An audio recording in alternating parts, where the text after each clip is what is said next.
In Civ 6, you get a plethora of decisions you can make every game that inevitably leads to unanswerable questions that we still don't have the answer to.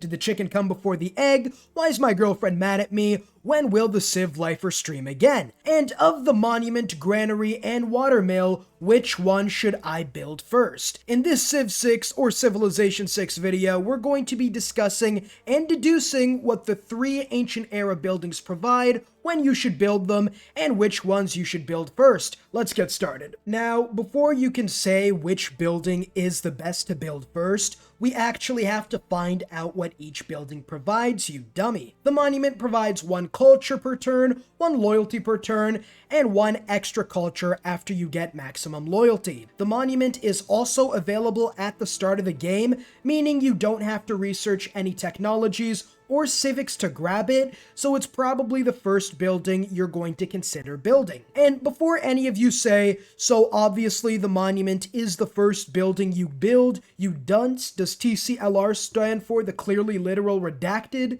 My response to that is, yeah, probably. But at that point, if you're going to build the Monument before anything else, get ready to bend over for the barbarians and any early neighbors you might have, because you're going to get fucked with no military. Early on, you want units to prevent any sort of war. Obviously, if you don't have any units, not only is the AI more likely to attack you, but it's going to cost 160 gold to build one warrior. Slingers in the super duper early warrior rushes are essentially useless because they don't make your city any stronger. Warriors give you 10 extra combat strength anyways, but that's a discussion for another day. What I'm trying to say is the Monument should be at the earliest your third building. Get a couple warriors, or a slinger and a warrior, or even two slingers, so you can not only explore and get tribal villages, but so you can also go around and protect yourself in case the Aztecs or Macedon or even Sweden decides that they want to take your lands for themselves. The Granary provides one food per turn and two housing, which can help you grow a lot faster in non-freshwater cities. Or maybe you have cities with a lot of hills but a lack of food otherwise. That one extra food might help you grow just that little bit faster, getting that sweet extra production a little earlier. The Granary requires you to research pottery, which is one of the first techs you can research, meaning you can build it fairly early, and it's going to essentially be at the same time as when you should be considering building the Monument, because one tech is maybe 10 turns in the early game. Although I usually go animal humpingry or mining first, and like the Monument, you're not going to want to build this building too early in most cases, due to what I said about monuments and barbarians bending over and any early neighbors like Sweden. Finally, the Watermill is the latest building you can unlock on the tech tree, as it is unlocked by the wheel. But the thing is, 90% of the time you are going to want to get mining somewhat early on in the game to be able to chop forests for immediate production, and then you could just go ahead and research the wheel after mining a resource like copper, diamonds, anything like that, and by that time you pretty much already have the wheel unlocked pretty early on. Now, the wheel has 3 bonuses and 1 restriction. The restriction isn't too bad, as the city needs to be right beside a river, which is about 90% of all cities in this game anyway, so it isn't that big of a restriction. But if you don't have a city near a river, you are not going to be able to build the Watermill. Now, the Watermill's yields are 1 food, 1 production, and 1 food from each farm over a bonus resource. Resources like rice, wheat, or maize that can be farmed get the bonus from the Watermill. This is kind of like the Granary, as it just really focuses on increasing your population, but instead of housing, you get production and potentially more food. So the difference between these two is probably which one you need more, food or housing. Now, I'm going to discuss why you would build each building. You know, one culture is nice, but what can you actually do with it?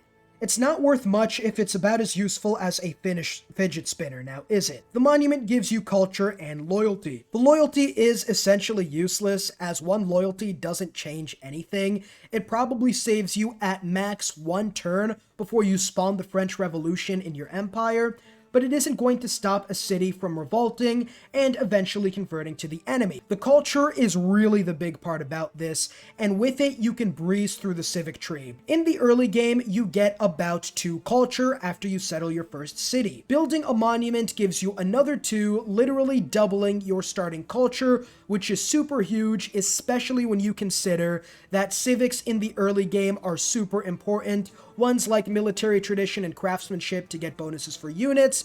You obviously have the Oracle, which is an amazing wonder. Early empire and state workforce help you grow your empire wider, and the big PP is exactly what you need to be beelining in the early game, not to mention getting the Colosseum, natural philosophy for your campuses, or temples from theology. More production towards units and settlers from early empire lets you build a bigger army and more cities faster, and if you get the monument, you'll be getting these civics twice as fast as usual. Governor titles also give you more bonuses, with Magnus and Pingala being the main ones, as getting somebody like Magnus, for instance, a little faster might allow you to place him in your starting city and save an extra population with provision, or even Pingala would let you get a pretty nice head start on even more culture and science, getting 1 for each population in the city he's in, as well as a 15% boost to both yields, which is nice either way. Monuments essentially give you one of the most valuable early game resources in culture, letting you literally snowball a lead after getting a new government, more units, and better policies twice as fast as normal. 85% of you are unsubscribed. Nah, 69% is the goal we're going for, so if you do enjoy, leave a like and subscribe to help me achieve said goal. Now, the watermill gives you incredible growth, as if you have multiple farmable bonus resources near you, you can easily get 4 to 5 food and 1 production from just this building. It will give you all the food you need to grow to 10 population in this instance, and with that you can get as many districts as you need. The 1 production also helps early game, as most new cities will have at max 1 or 2 production at first, but it does lose its value later on in the game when 1 production really doesn't matter at all. The thing about the watermill is really 3 things. First, you might not want all that population because of potential amenity issues limiting your yields. Second, it is restricted, meaning you need to settle near a river, and even though that's what's going to happen 90% of the time, you might have this one instance where it would make a lot more sense, whether you want to fit in an extra city or whether you want to get those resources that are just out of reach, where you want to settle away from a river, near a lake, coast, or even just no water at all. It is rare, but that is something to consider. Not the biggest thing, because most cities are near rivers anyway, but it's still something to consider. Thirdly, on its own, it really sucks. For 85 production, which is the most expensive of the 3 buildings, in comparison to the 60 from monuments and 65 from granaries, getting 1 food and 1 production is not going to be worth it at all at any stage of the game, which means the only way you'd really want to build this is if you have farmable resources nearby.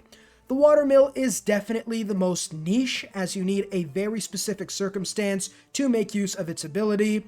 Finally, the fact that it doesn't provide housing is kind of a lie, because you get housing from farms anyway, which you're going to be getting over the bonus resources, or else there's no point in building the monument. So it kind of indirectly gives you housing, because you normally want to build this when there's 2 or 3 bonus resources at least, so it kind of gives 1 to 1.5 housing in an indirect kind of way. The granary might not seem that good at first, and to be honest, yeah, it really isn't, but it does have its uses. It can give you the same amount of housing as a city near a river on non-river cities, making coastal cities a lot better with the granary, and the 1 food, while not good or okay, or even decent honestly, does give you a tiny bit extra growth, which is nice kind of, but at the end of the day, the best thing about the granary, really the only thing that matters, is the housing. 2 housing might as well be 2 extra population, which could be enough for either another district or it can help you get a lot more production in low food locations. Surrounded by hills or forests, the more population, the better to work all those juicy hammer tiles. In that situation where there isn't a lot of housing in the city, whether you be on a coast or whether you be without any fresh water, a granary would be very helpful. Or maybe even you are near fresh water and you really want a very high population city, so instead of waiting to get aqueducts, you might just quickly build a granary just to get that little extra population. Now, I'm going to give 3 different scenarios on which game or which starting scenario each building would be the most valuable in. The granary is necessary and starts without fresh water. Near the coast or near no water at all, the granary gives you the housing to keep up in population, which makes all the difference as harbors and lighthouses and aqueducts for coastal cities and non-river cities are super far off the normal tech path and will set you behind drastically if you do end up in a coastal start or city. With the granary, boom. Problem kinda solved, as you can now get at least 4 to 5 population, giving you enough room to work with until you can get lighthouses. The watermill should be built in low production starts with 2 or more farmable bonus resources. This would give the value of the watermill to be 3 food, 1 production, which is worth the 80 production. Low production starts are really tough because of the fact you need production to do anything, and the watermill gives +1, and with the other one you could get from Craftsman, the one that gives you 1 production in every city, that is enough to at least get out a builder to get mines and lumber mills, or to build an industrial zone in the mid-game decently fast enough to fix terminally low production.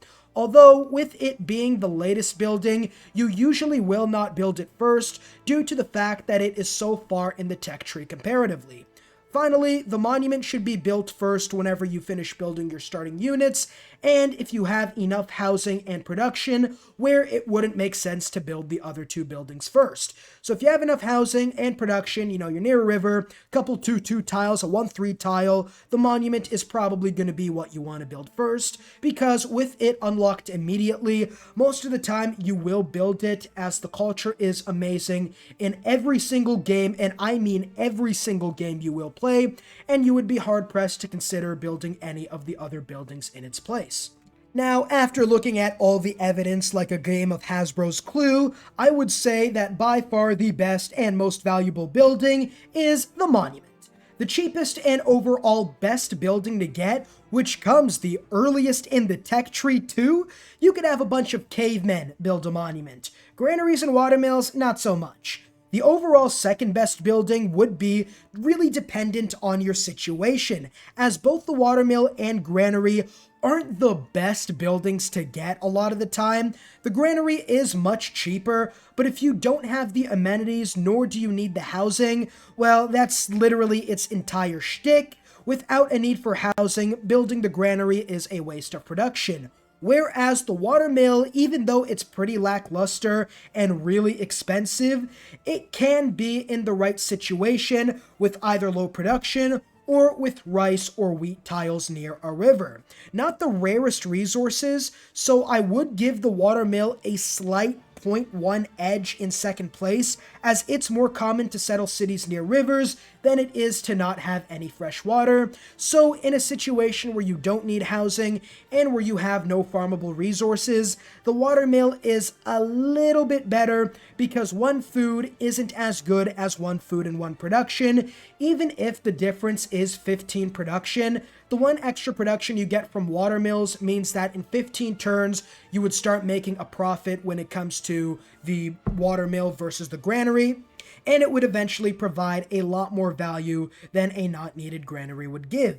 Although, to be honest, I just build another archer or 2 in this situation. Let me know what you think down below in the comments, and if you do enjoy, leave a like and subscribe to not miss out on future content. Hit the bell again, and I'll see you all in the next video. Peace.